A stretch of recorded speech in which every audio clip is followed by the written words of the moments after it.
Monsieur Paul souhaite réaliser une fondation dans son jardin pour y installer un barbecue.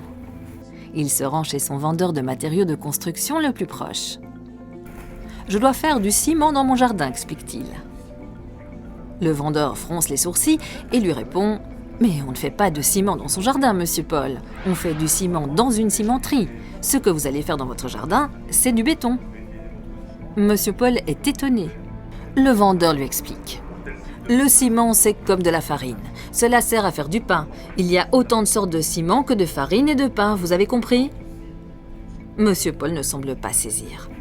Le vendeur a l'habitude, il enchaîne. Je vais vous expliquer. Vous connaissez l'extraordinaire pont du Gard, le Panthéon à Rome. Ces édifices majestueux qui ont survécu aux incendies, aux guerres, aux tremblements de terre, aux outrages du temps, ont été réalisés en béton. Il y a plus de 2000 ans par les Romains. C'est le béton qui a permis aux Romains de bâtir une civilisation. Ces ouvrages d'art ont magnifiquement survécu à travers les siècles car le béton est durable et universel.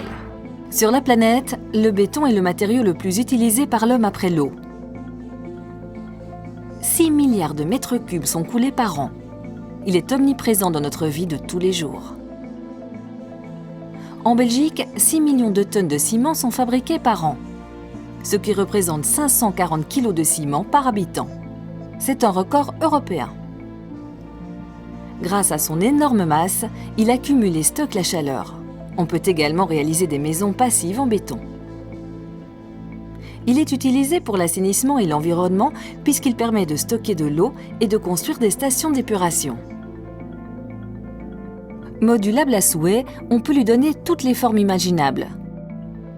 Ses qualités esthétiques et décoratives en font un matériau de prédilection dans l'architecture contemporaine, aussi bien pour la création que pour la rénovation.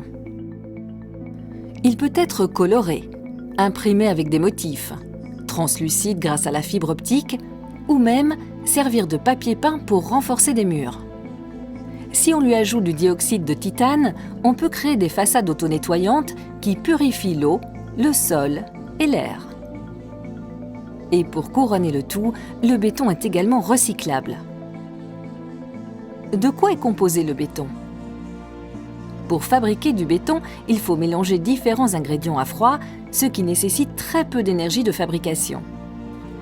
On mélange 3 parts de granulat, 2 parts de sable, 1 part de ciment et une demi-part d'eau. Évidemment, un peu d'air va être incorporé dans le mélange à cause du malaxage. Le ciment, c'est la colle qui sert à lier les granulats et le sable. Le ciment est au béton ce que la farine est au pain. Il existe donc des variétés de béton faites avec différentes sortes de ciment. En Europe, il y a 27 types de ciment courants différents. Il faut donc pouvoir choisir le bon type de ciment pour le bon béton en fonction de l'usage et de la mise en œuvre. Pour faire le bon choix, il faut donc connaître sa résistance à la compression, l'environnement dans lequel il sera coulé, le domaine d'utilisation, sera-t-il armé, non armé ou précontraint, les conditions climatiques du jour de mise en œuvre, la température, l'humidité, la vitesse du vent, et enfin les moyens de mise en œuvre, compactage et la cure du béton. Le ciment est fabriqué dans des cimenteries. Les cimenteries sont installées sur plusieurs hectares à côté de gisements de craie calcaire. Cette craie, CaCO3, est l'ingrédient principal qui permet d'extraire de la chaux. La chaux est une matière généralement poudreuse et de couleur blanche obtenue par décomposition thermique du calcaire. Le ciment est fabriqué en 2 étapes. Dans un four à une température d'environ 1450 degrés, on cuit un mélange composé de craie, de silice, d'alumine et de fer. Les ingrédients vont se recombiner chimiquement pour former le clinker Portland gris foncé. Il est nommé ainsi par analogie aux couleurs des roches grises de l'île Portland. Ce clinker est le constituant principal du ciment. Ce clinker est réduit en poudre. Ce broyage permet de passer de blocs de 5 cm à une poudre dont les éléments sont de 10 microns en moyenne, c'est-à-dire 10 millièmes de millimètre. Pendant le broyage, on ajoute des régulateurs de prise, ce qui permet d'éviter un durcissement immédiat lorsqu'on ajoute de l'eau, ce qui ne serait pas pratique pour le transport et la mise en œuvre. Ce ciment Portland assez foncé est le premier type. Il se nomme CEM 1. Nous allons à présent découvrir les autres types de ciment couramment utilisés en Belgique. Pour les fabriquer, on peut ajouter au clinker d'autres constituants comme par exemple le laitier, symbolisé par S, les cendres volantes, par le V, ou du calcaire, par le L ou LL. Les cendres volantes sont un résidu des centrales électriques qui fonctionnent essentiellement au charbon. On utilise aussi du calcaire, une fine poudre obtenue à partir de pierres calcaires. Le laitier est un résidu de l'industrie sidérurgique. C'est un produit issu de la fabrication de la fonte dans un haut fourneau. S'il porte ce nom de laitier, c'est qu'il est presque blanc lorsqu'il est moulu et donc tous les types de ciments contenant du laitier sont plus clairs. Pour obtenir du ciment de type CEM 2, on mélange dans des proportions précises du clinker avec des composés que l'on trouve en Belgique. Cendres volantes, filaire calcaire ou laitier. Le CEM 2 est donc un ciment Portland composé. Les types de ciment CEM 3 sont obtenus par un mélange de clinker et de laitier de haut fourneau. Ces ciments sont plus clairs car plus riches en laitier.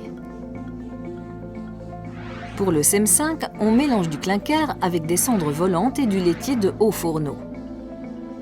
En Belgique, il n'existe pas de CEM 4, c'est-à-dire un ciment pouzzolanique, car on le fabrique avec des cendres volcaniques qu'on trouve plutôt en Italie ou en Grèce. Résumons. À gauche, les CEM 1 avec du clinker Portland pur. Au milieu, les CEM 2 pouvant contenir cendres volantes, calcaire et laitier en faible proportion. Les lettres A et B indiquent les proportions et la lettre M indique un mélange de composants.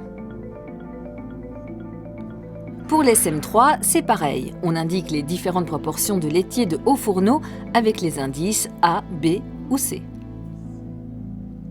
Pour les CEM 5, on retrouve un mélange clinker, laitier et cendres volantes dans différentes proportions. Voici des échantillons de béton réalisés avec du CEM 1, gris foncé, du CEM 3A, gris clair, et du CEM 3B, gris très clair, presque blanc. Les nuances de couleur montrent bien les variations de mélange. La finesse du ciment permet de déterminer sa résistance. Ses niveaux de performance, en mégapascal, sont calculés sur 28 jours. Ce développement de la résistance, s'il est rapide ou lent, détermine des nouvelles catégories. N pour normal, R pour rapide et L pour lent dans certains cas. 3 nouvelles familles de résistance sont créées. 32,5, 42,5 et 52,5. Pourquoi la finesse des grains détermine-t-elle la résistance ? La surface du grain détermine le nombre de liaisons chimiques potentielles qu'il va créer en réagissant avec l'eau et donc sa résistance. Démonstration. Prenons un grain de ciment d'un volume déterminé. La surface de ce grain accessible à l'eau est égale à S. Si on divise le grain en 8 nouveaux grains de taille identique, on obtient une surface de contact 2 fois plus grande. Si on divise une nouvelle fois ces grains, on obtient 64 nouveaux grains de petite taille, mais dont la surface de contact est 4 fois plus grande. Le volume total du grain restant identique.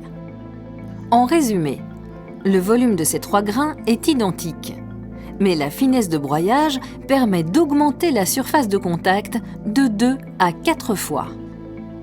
Plus la surface spécifique des grains de ciment est grande, plus la réaction chimique du ciment avec l'eau va être multipliée. Le durcissement est donc fonction de la finesse des grains. La réaction entre le ciment et l'eau est la réaction d'hydratation. La quantité de liaison chimique entre le ciment et l'eau augmente et cela permet d'augmenter la résistance finale du béton. Lorsque le béton est coulé, les conditions climatiques ont une influence sur la qualité du béton. Si les conditions sont normales, c'est-à-dire que la température extérieure est entre 10 et 15 degrés de jour comme de nuit, qu'il n'y a pas d'agents agressifs comme des sulfates qui pourraient attaquer plus tard le béton, qu'on n'est pas en milieu marin ni en présence de sels de déverglaçage, et qu'on ne fabrique pas d'ouvrages de masse super costauds comme un barrage, alors on peut utiliser les classes de résistance suivantes. Les classes 52,5 et 42,5 pour des performances élevées. Le 52,5 est intéressant pour les bétons en usine à décoffrer le lendemain. Le 32,5 convient pour des performances moyennes. Il sera plutôt utilisé pour des mortiers de maçonnerie ou pour des fondations. En dessous de 5 degrés, il n'est pas recommandé de couler du béton, car l'eau d'hydratation du ciment risque de geler la nuit et donc de stopper la montée en résistance du béton. Il faut donc choisir un ciment qui va réagir rapidement, car il va monter plus vite en résistance et protégera le béton du gel. On va donc choisir une classe 52,5 dont les grains sont très fins. Ce mélange va durcir plus rapidement. Les ciments moins réactifs 42,5 et 32,5 conviendront moins bien. Il faudra de toute façon couvrir le béton d'un isolant thermique pour le protéger du froid et empêcher que l'eau ne gèle. Le mélange du ciment avec de l'eau provoque un dégagement de chaleur important. S'il fait très chaud, avec une température supérieure à 25 degrés et un vent sec, la chaleur supplémentaire amenée par le milieu extérieur va faire en sorte que le béton va monter trop vite en température. C'est dangereux pour le béton car il risque de se fissurer. On va donc plutôt choisir des ciments lents, des classes 32,5 qui vont bien convenir pour ces temps chauds et secs. Dans tous les cas, il convient de toujours bien protéger le béton pour ne pas qu'il perde son eau d'hydratation et pour qu'il ne soit pas desséché par le vent. C'est ce qu'on appelle la cure du béton. Lorsque l'on regarde les appellations sur les emballages des ciments, on découvre encore de nouveaux sigles. HES, HSR et LA. Voyons à quoi cela correspond. Le béton peut développer des maladies. Une de ces pathologies est la réaction alcali-silice, qui produit un gel gonflant faisant fissurer le béton de manière très particulière. Pour que cette réaction se produise, il faut des alcalis, de la silice réactive et de l'eau. Les conséquences peuvent être désastreuses. Il faut donc éviter cette réaction. En Belgique, tous les ouvrages à l'extérieur sont susceptibles de développer cette réaction. Utiliser un ciment LA low-alcali est la manière la plus facile pour éviter une réaction alcali-silice. Les cimentiers fabriquent dès lors un clinker spécial dans leur four qui est le clinker low-alcali. On peut donc utiliser les ciments LA pour tous les ouvrages à l'extérieur. Autre caractéristique ou dénomination, les ciments HSR, High Sulfate Resisting. Les sulfates sont de grands ennemis du béton.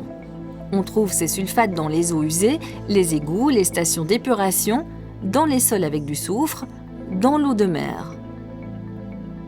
Pour éviter ces attaques, il convient d'utiliser des ciments HSR.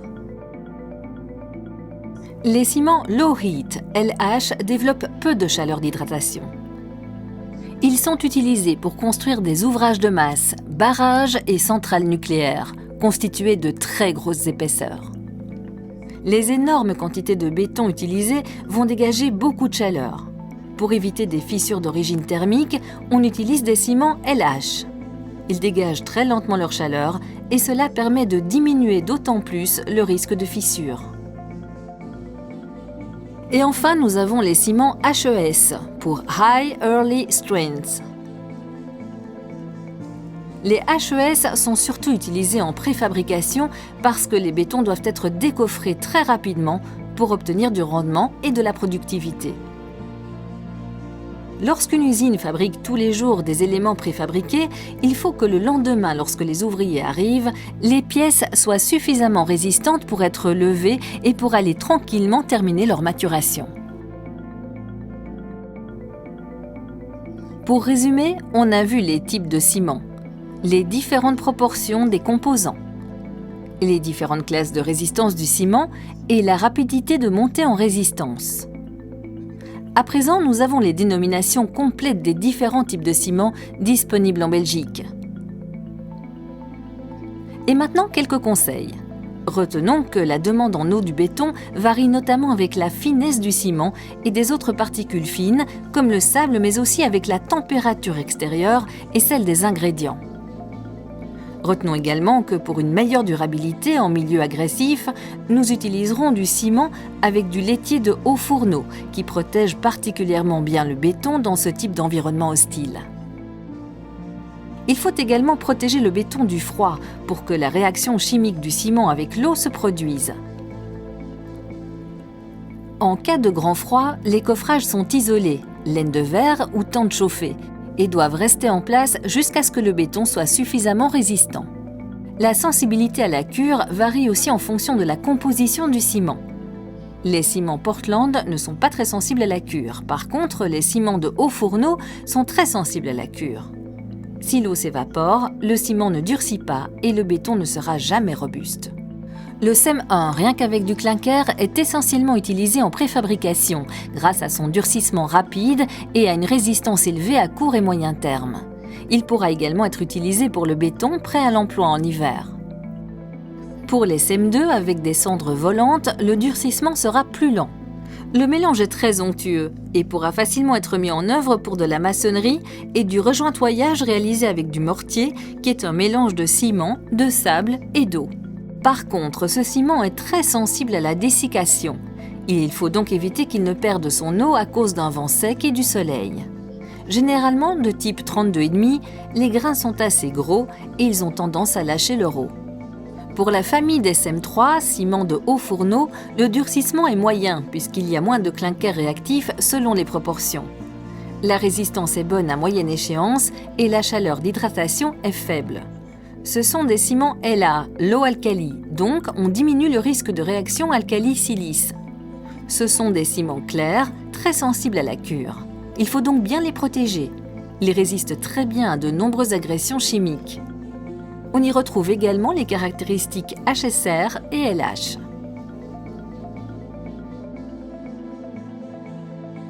Monsieur Paul a enfin bien compris.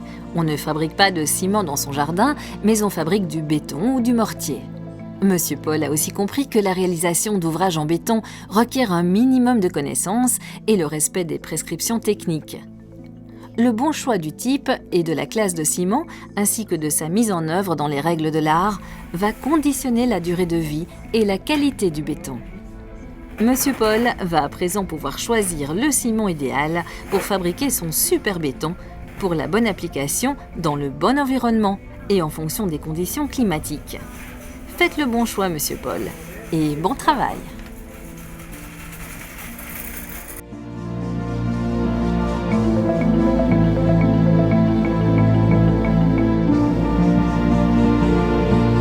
Ce film est une production du groupement belge du béton dans le cadre du projet Bétonica, soutenu par EFRO et de Vlaams Overheid.